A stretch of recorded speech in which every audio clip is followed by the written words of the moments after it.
Le'Veon Moss had an issue this weekend. Let's talk about it.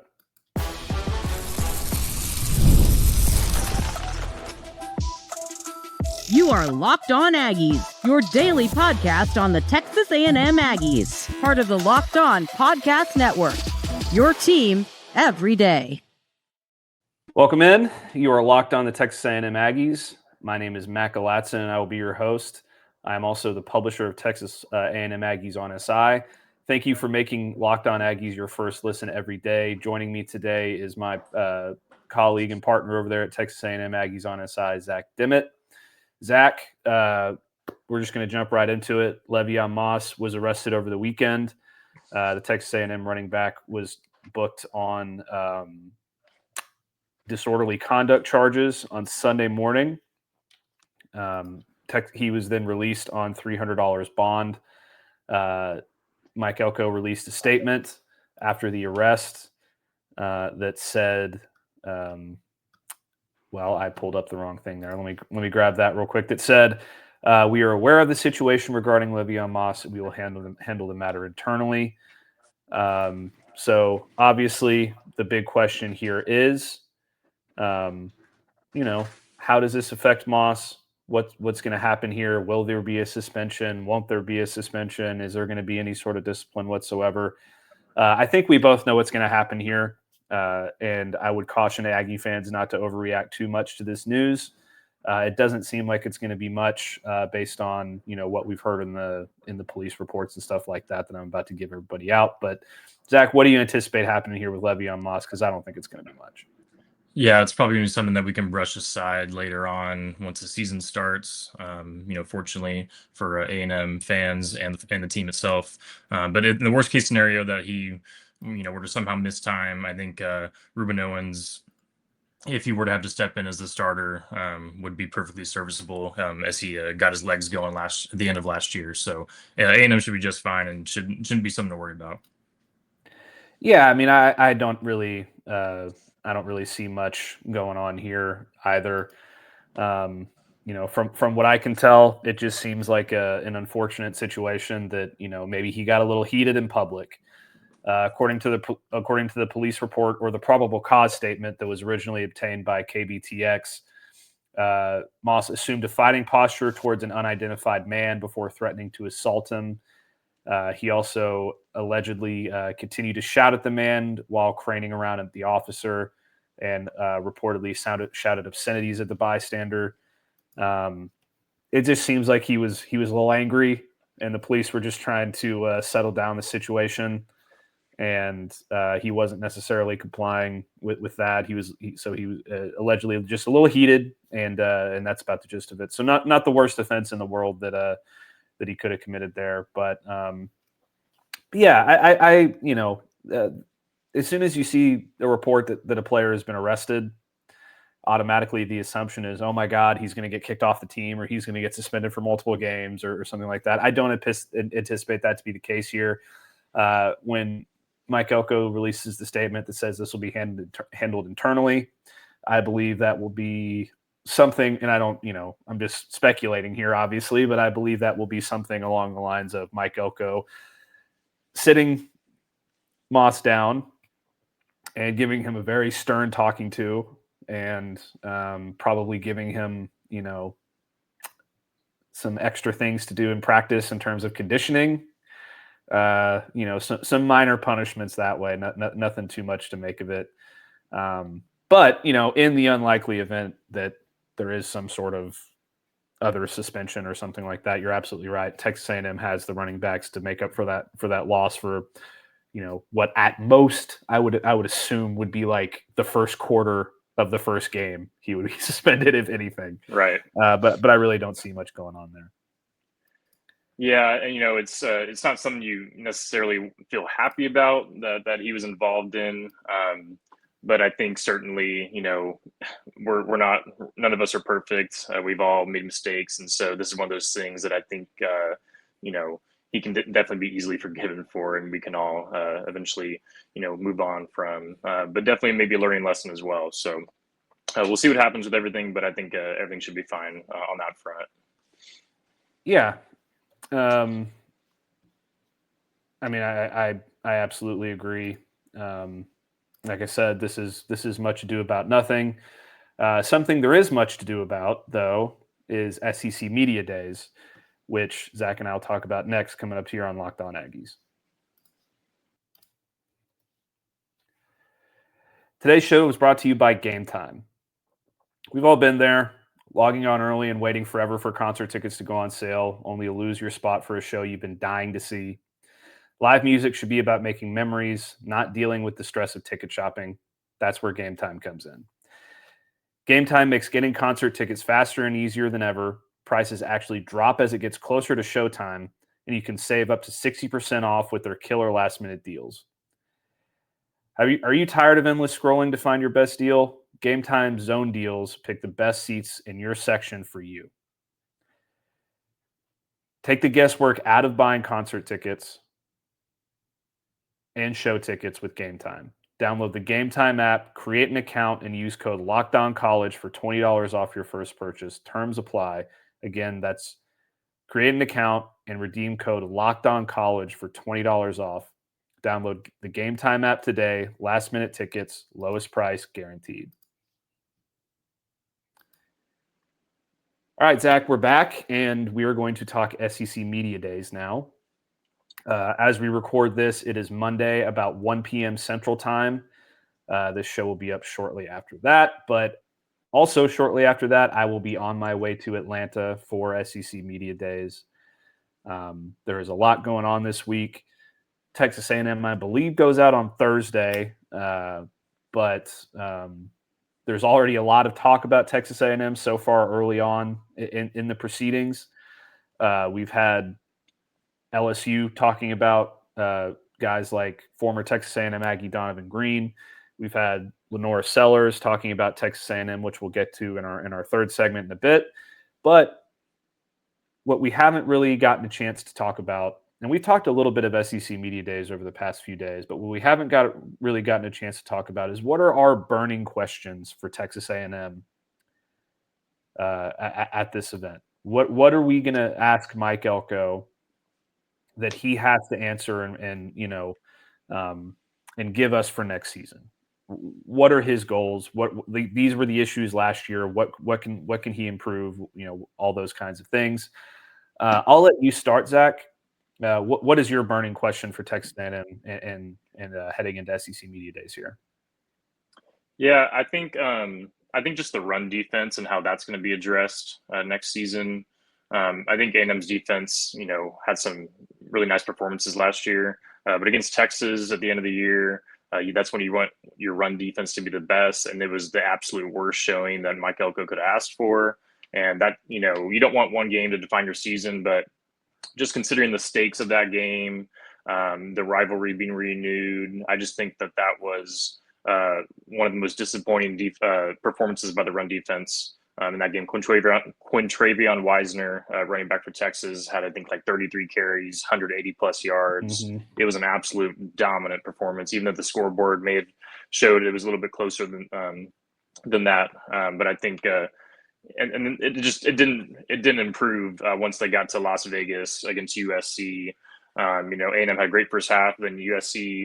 It wasn't even necessarily the run defense that was hurting them there. It was just USC was just driving the ball down the field with ease, and had a really nice comeback win there. I think A&M, let's be real, they probably weren't mentally as up for that game, considering that they could have been in the SEC championship instead had they won against Texas. But yeah, I think the run defense is my big question because it really hurt them at the most pivotal point of the season, and you really don't want to see a repeat of that next year. Yeah, I couldn't agree more with you. That one is going to be extremely important for Texas A&M next year because it did cost them against Texas. They had Texas's pass defense for the most part pretty wrapped up in that game.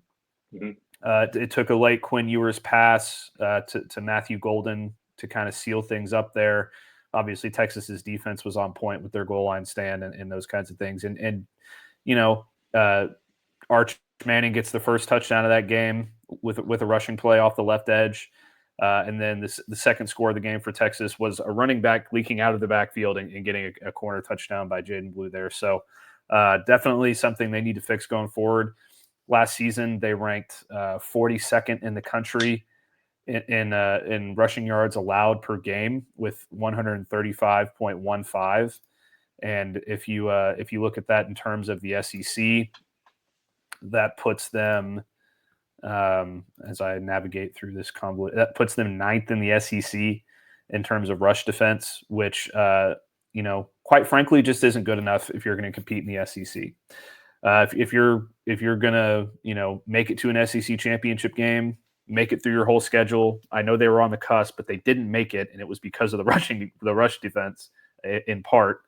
If you're going to make it to an SEC championship game and win an SEC championship game and get to a college football playoff, then you need to be in the top, 3 or 4 in the SEC, let's say, in terms of rush defense.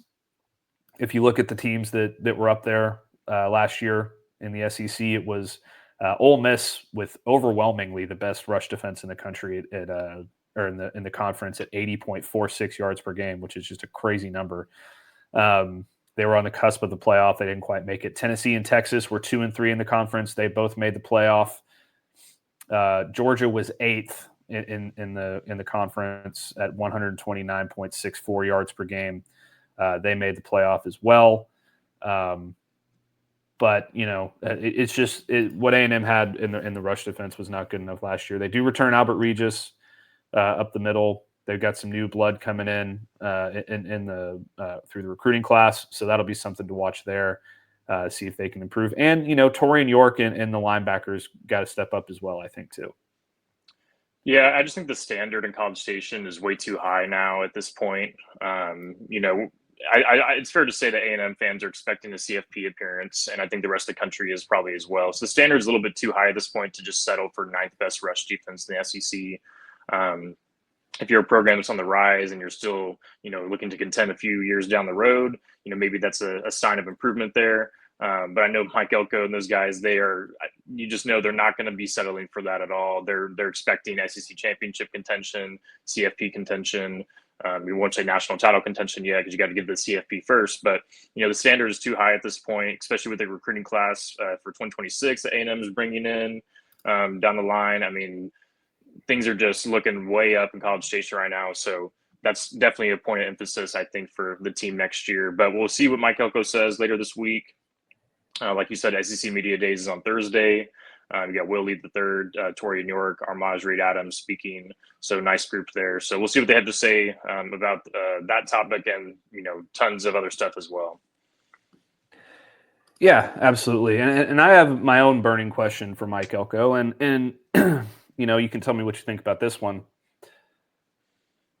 Are the receivers the newly vamped receiving core going to be enough to put A&M's passing offense over the top? Last year, they ranked, I believe, 13th in the SEC in passing offense. Let me pull. Yeah, they ranked 13th in the SEC in passing offense with Marcel Reed at quarterback, starting most of the season, averaging 210.3 yards per game. Obviously, they are a lot better running the football, but when you're only better than Kentucky, Vanderbilt, and Oklahoma passing the football last season, that's just not good enough. They were second in the SEC in rushing last year with 195.46 yards per game, but the passing offense was just not there. They were far too close together, in my opinion. And if you look at just the individual performances in the SEC for receiver, the first Aggie to appear on the receiving leader list for Texas for the SEC last year was Noah Thomas, who finished 22nd in the conference in receiving. He averaged 44.2 yards per game. He did have 8 touchdowns, but if you look at the best passing offenses in the conference, Ole Miss had Jordan Watkins and Caden Lee both in the top 8. LSU had the number 5 and 6 with Kyron Lacey and Aaron Anderson. Texas had a player in the top 11 with Matthew Golden. Alabama had Ryan Williams. Arkansas had Andrew Armstrong. So many names in there you have to get so far down the list. Most of these teams have 2 or even 3 guys in some cases before Texas A&M gets their first one on the list. They bring in Kevin Concepcion, who was arguably the top wide receiver in the portal this past offseason, alongside Eric Singleton, who ended up at Auburn, I believe. Yep. You bring in Mario Craver from Mississippi State. You bring in Jonah Wilson from Houston. You return Ashton Bethel-Roman. You bring in Amari Nyblack at tight end, who it didn't work out for him at Texas. Maybe things will work out differently for him here in College Station. You're also hopefully going to get some progression from Marcel Reed to help these receivers out. But yeah, I mean, do we think that this receiver core is going to be markedly better than it was a year ago? Yeah, you would hope so. And like you said, it does depend on the guy who's passing them the ball. I think I have a lot of faith in Marcel Reed as well as other A&M fans, but you just really got to see that second step from him to be able to see that passing offense take another leap. So, last year Texas A&M, they didn't even get anywhere close to a 1,000-yard receiver. I mean, Noah Thomas, 574 yards in the season just isn't going to cut it if you're going to want to be an elite passing offense. And, granted, it is a product of the style of play. Well, emphasizing the Russian attack. I mean, they have, some elite running backs. Marcel Reed also an elite runner himself. So you didn't necessarily need to just let the ball loose down the field every single play, but you definitely want to see a little bit more on that front when it comes to the receivers. And you see Noah Thomas leave, goes to Georgia, tons of turnover in that room, tight end as well when it comes to just the passing offense. So I think it's going to look a lot different next season.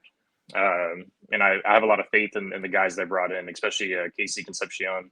I mean, he may be arguably one of the better receivers in the conference this upcoming season. So we'll see how it works out. But like we said, it's got to be Marcel Reed taking that next step forward to really make the passing offense be where the coaching staff wants it to be at. So, but yeah, you mentioned Amari Nyblack, the Texas transfer. I like that addition for them.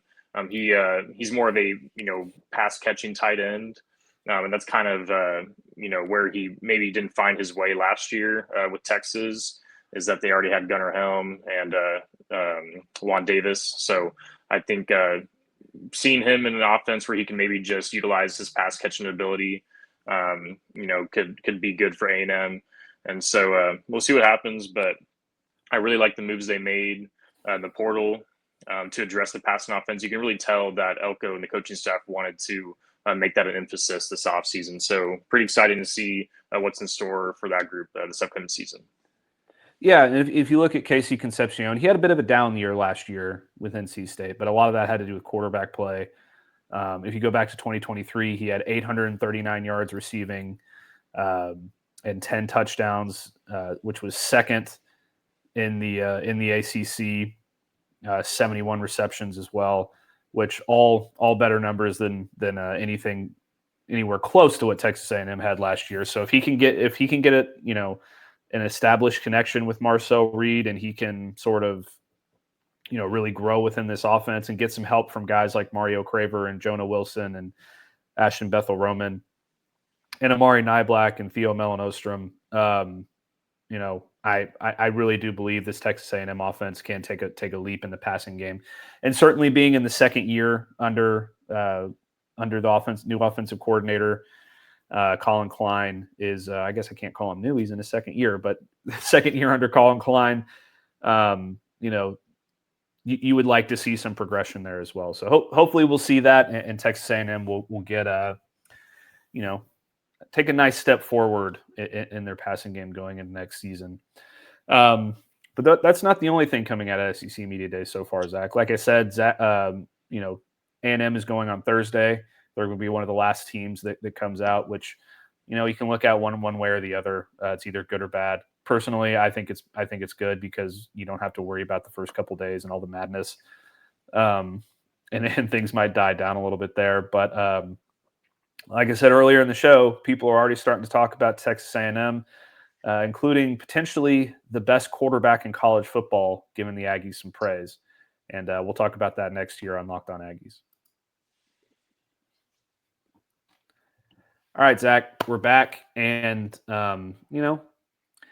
if you're going to get praise from somebody, getting it from, arguably the best quarterback in college football is a good place to start.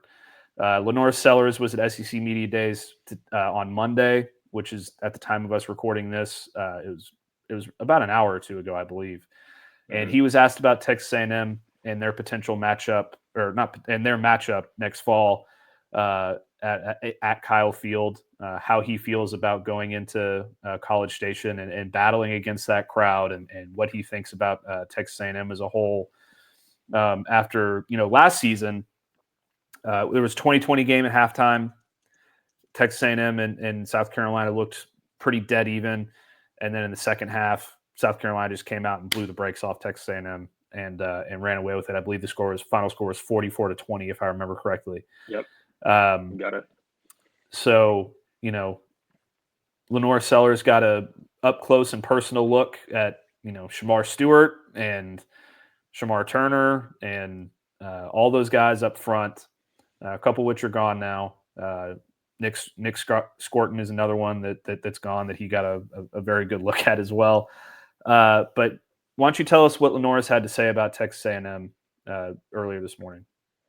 Yeah, obviously he had a great performance against A&M, but still, he realizes, how talented the Aggies are, this past season and moving forward. So pretty exciting stuff there for that matchup this upcoming fall. But yeah, so for A&M, Sellers said they were big, physical. I remember Shamar Stewart hitting me on one specific play.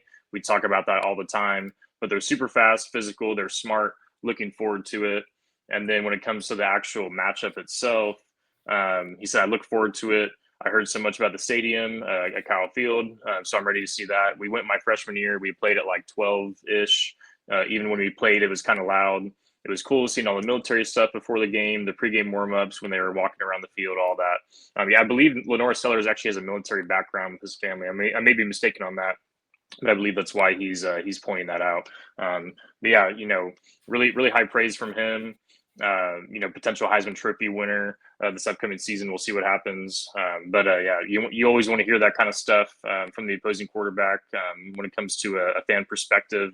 Really amps up that matchup more so than already would be. But yeah, A&M, they're going to have to find a way to stop LaNorris Sellers next season. He really kind of took over that second half. It wasn't the best passing day for him. 13-27, 244 yards, 2 touchdowns, 0 picks. Which is a big number there. It wasn't the most efficient day or anything, but he had 15 carries, 106 yards, 1 touchdown, 23. He had a 23-yard rush at one point as well. So South Carolina kind of ran away with that game in the second half, and A&M was ranked number 10 at the time, so it was a pretty impressive performance there. I think that was one of those performances that really got LaNorris Sellers even further onto the national spotlight. He definitely had a hot end to the season last year. Definitely, cemented himself as a Heisman candidate moving forward, especially with that season-ending win at Clemson. I think it's nice to see those things be said about A&M because it shows, how other quarterbacks in the SEC view the Aggies. They're going to be viewed, pretty highly regarded, in my belief, moving forward this upcoming season. So. But yeah, like I said, A&M's got to find a way to stop LaNorris Sellers. You don't want him to be saying a bunch of good things after the game about A&M because South Carolina pulled off the win. You want him to, be sounding a little bit more disappointed this upcoming fall. So, you can't have South Carolina be coming out with the win at Kyle Field. It can't happen if A&M wants to make it to the SEC championship this upcoming season. So I'm sure we'll hear more from more quarterbacks as the week goes on, particularly Arch Manning later this week. It's going to be interesting to see what he has to say about that rivalry. Yeah, pretty interesting stuff from LaNorris Sellers. Yeah, and you like to hear him come out and say positive stuff as well because typically when SEC quarterbacks come out and say that, Kyle Field's not really that big of a deal. We've dealt with noise before, blah, blah, blah, blah, like a la Brady Cook from Missouri last year. It comes back to bite him in the butt. Garrett Nussmeier was another one where, maybe just give Kyle Field its flowers and, karma won't come bite you in the butt. Right. But last year during the game against Texas A&M, Sellers threw for 244 yards and 2 touchdowns. He ran for 106 yards and a touchdown. I'm sure he's hoping to have similar success this season. As confident as I am about this Texas A&M defense, it's really hard to imagine many teams stopping LaNorris Sellers this year. He is my pick to be the number 1 overall pick in the NFL draft. I think he's going to be a Heisman Trophy finalist. He's an absolute freak of nature. If anybody wants to go see a film breakdown of LaNorris Sellers, please go check out the Film Guy Network. My buddy Brooks Austin just dropped an awesome film breakdown of him. I believe it was on Sunday night, actually, is when that came out. So go check that out if you can. But he's really hard to stop, man. Anytime a quarterback can run and throw, and he's that fast and he's that accurate, and he's that big and powerful, it can cause a lot of problems. I mean, he can launch the ball downfield. He's accurate underneath. He's really got it all. He's got everything in his bag. So how Texas A&M stops him, I'm not too sure. Because if you try to put a spy on him, that could hurt in pass coverage. If you try to get after him in the pass rush, he could very easily escape and run for a lot of yards. So there's not really a whole lot of ways to combat it. You just have to hope to contain him as best you can. I think the Aggies can probably do a pretty good job of that to a certain extent. I think the onus in that game, because I think that South Carolina has potentially the best offense in the entire country next year, at least one of the top 5 with all of the absolute freaks they have on that side of the ball. I mean, you talk about LaNorris Sellers, and you also talk about Nick Harbor, who's like 6'5" and 240 pounds, and is like one of the fastest people in college football. He's like DK Metcalf, yeah. Yeah, he's like DK Metcalf, but probably not as much of a hothead. Yeah, absolutely. So you got all those pieces. I think the onus is really going to be on Texas A&M's offense, and that on that day to try and keep up with South Carolina's offense, which I think they will be capable of. As I mentioned before, I'm pretty confident about this new receiver group and how they're going to develop under Colin Klein and the steps that Marcel Reed are going to take. And then you really hope that Aggie, fan base can kind of cause some disruptions there with how loud it gets. It could be a night game. I believe that game's in November. Am I correct? Yes, you're correct. So November 5th, I believe. I expect November A&M 15th. to November 15th. I expect A&M to, at worst, have 2 losses, probably 1 loss by that point. That's just my prediction. I'm pretty high on this team, but we'll see what happens. I think that regardless, anytime that you are getting praised by the best of the best, which is what LaNorris Sellers is, then you've got a lot to be happy about. But that's going to do it today for today's episode of Locked On Aggies. Thank you so much for making Locked On Aggies your first listen of the day. For your second listen, please be sure to check out the Portal Show. Brian Smith has the latest rumors, portal entries, and signings from across college football, and you can be the most informed fan on the rapid changes to the college football landscape. Find the Portal Show on YouTube or wherever you listen to your podcast. And don't forget to like the video, subscribe to our channel, give me a follow over on Texas A&M Aggies on SI and on X at Matt Galatzan. Follow Zach at Zach Dimmitt 7, and we will see you next time.